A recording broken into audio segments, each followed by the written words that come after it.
Hey y'all, it's Christine and welcome back to Sunday Someday.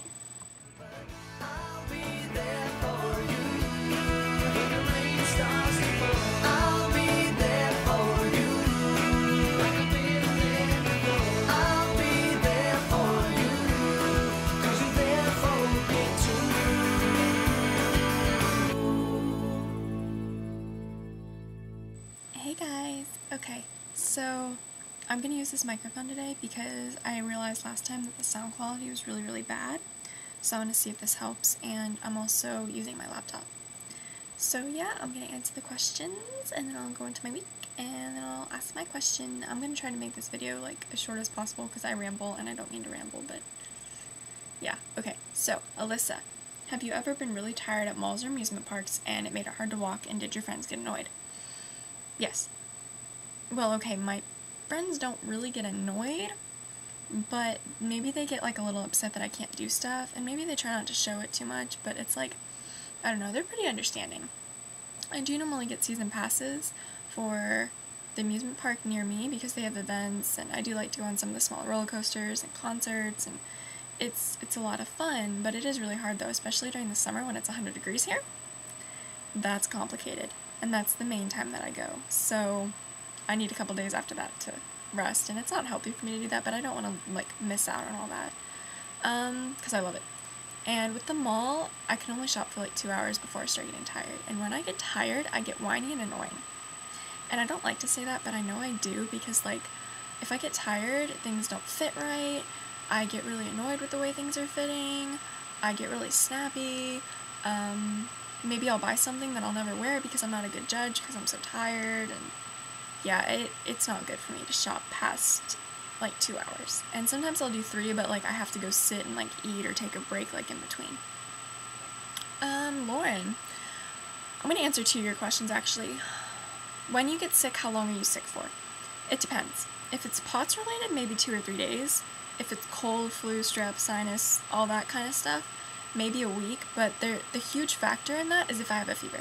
If I have a fever, it can take a month before my body completely recuperates from it, because fevers just knock me out so bad. Also, if I start vomiting, I can be sick for 2 days or 3 weeks. It depends, because I do have gastroparesis, so that's not abnormal for me to like get really sick to my stomach. So yeah, it really depends, but if it's something bad like vomiting and a fever, it can be a month. Linnea. Oh, actually, I'm going to answer Lauren's second question. What are some good ways to get caught up on makeup work? I have that same problem about not being able to concentrate, and then you get stressed out because you can't do the work, and then, yeah, it's just a vicious cycle. But, I don't know, I kind of agree with Rachel with the whole, like, focus on one subject, get that done, be like, yes, I finished this, and yes, I finished that, and it makes it a little easier, because to me, I feel like I've accomplished more, even if I barely accomplish anything, I feel like I've accomplished a lot. And this probably isn't healthy, but what I do is I tell myself, okay, I'm going to have this done by 4, I'm going to have this done by 7:30, and I'm going to have this done by 10, and like, I tell myself when I'm going to have everything done by, and I push myself to get it done by then. It's not healthy, but it gets it done. So, that's what I've found has kind of worked for me when I'm really in a tough spot and I have to get schoolwork done. Okay, so Linnea, what are some of your favorite things to do to unwind?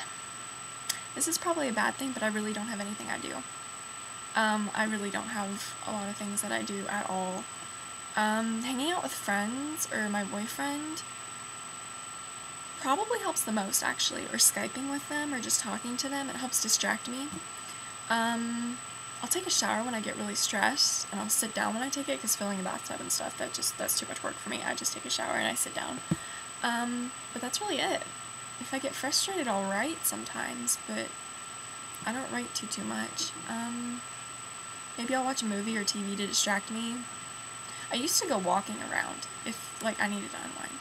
But now it's really hard to do that, because there'll be days that I'm like, that's not safe for me. Unless I have somebody go with me, it's like, it's not safe for me to go by myself, because I don't want to pass out on the sidewalk. So yeah. Which has never happened, but I don't want it to happen, so yeah, okay, hang on. I have all the questions written and my thing's being stupid. Hang on 1 second. Okay. Rachel. What is your opinion on Valentine's Day?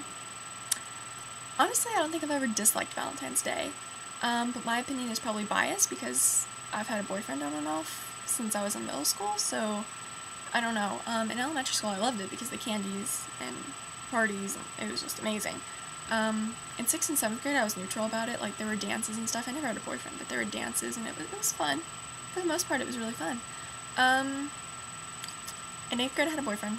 In 9th grade, I was in the hospital, but my current boyfriend wanted to be my boyfriend, so, like, I had somebody who liked me, you know, so it was like, yay! But, I was also in the hospital, but because I was in the hospital, there was this really, really, really, really cute little elementary schooler that made me this Valentine's Day card. And, like, the elementary school was making these Valentine's Day cards for patients in the hospital, and I got one, and it was so cute, and I was like, yay! It was adorable.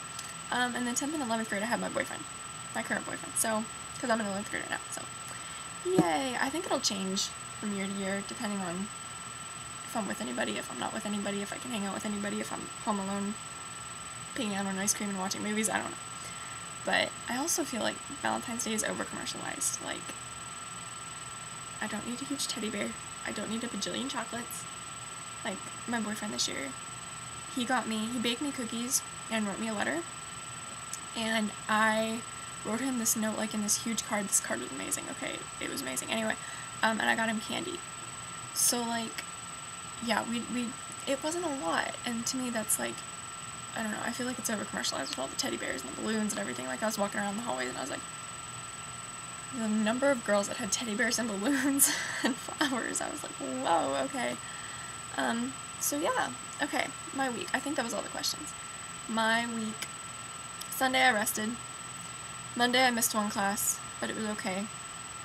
Tuesday was Valentine's Day, and I went the entire day to school. Yay! Wednesday I did miss one class. Thursday was a pretty bad day. This is what happened. I fainted that morning, and I landed really hard on my right side. And I ended up having my mom take me to the doctor that afternoon because my back was hurting so bad. And I thought they were just going to tell me, oh, your back's screwed up, you need to go see a chiropractor or something like that. No, actually, I fractured a rib. And when I think rib, I think, like, front, like here. You know, the ribs go all the way around. So, yeah, I fractured, like, my rib in the back, like, behind, like, my shoulder blade, kind of, like, underneath there. Yeah, so that was fun. So I've been dealing with that kind of pain, but it's not too bad. Like, unless I use my arm too much, it's really not that bad. But then I spent that night with my boyfriend, so decent day all in all. Evened out. Friday morning I missed one class, but that night was good. I cleaned my room. And yesterday, I actually painted my room. It's the same color as it was before, but it looks brighter now because the paint had been, like, on the walls for 4 years. And yeah, and there were a lot of, like, nicks in the wall and, like, white spots. So now it looks a lot better and it looks a lot brighter. And I moved my brother helped me move, like, a bunch of, well, not a bunch of my furniture around, but, like, my couch and stuff. So now it's different and I really like it. And it's some change and that makes me really happy. And yeah, I probably did too much with my rib though. I shouldn't have done so much yesterday. I overdid it. But yeah, today is going to be a resting day and homework day. And yeah, so I think that's pretty much my week. Except for the fractured rib, it wasn't, and Valentine's Day, it wasn't very eventful. It was pushing myself to try to get to school and doing homework. So, normal week. But, okay, my question for y'all is, what is the easiest subject for you in school, and which is the hardest? Because I know that we all have concentration problems, or most of us do, so I want to know, like, is there maybe, I don't know, maybe there's a correlation between, like, what's hardest for us and what's easy for us. For me, my easiest is probably math, specifically algebra, because it's like puzzles, and when my POTS is bad, of course, like, I can't concentrate on it, but it's easier for me than, like, reading in English or something like that. So I actually really do like that. And chemistry was really easy for me, too, because it was a lot of math. The hardest class for me is a tie between English and sign language. I'm not taking English anymore. I'm done with English for this year, because my school does block schedule. But yeah, sign language I'm taking as my foreign language, and it can be really hard because you have to memorize all of the signs. And I was absent for a lot of sign language 1 that was in the fall, so now I'm in sign language 2, and I missed a lot of sign language 1, so it's really kind of hard. But it's also hard because we have to get up in front of the class and sign things, and it's hard to sign sitting down. Like, you would think it wouldn't be, but it kind of is. And so yeah, that can be really hard for me, but I don't think I'm going to go on to take sign language 3 and 4 like I thought I was next year. So, but yeah, those are my harder classes. So yeah, that's my question. And thanks for all of y'all for answering my other question about college. I'm still not sure what I'm going to do. I'm probably going to visit some colleges over spring break. I don't know. It's going to be a really hard decision. And I'm kind of scared because that decision is coming up quickly. And I don't know, it worries me. But yeah, so thank y'all for answering that. And I will see y'all later. Bye!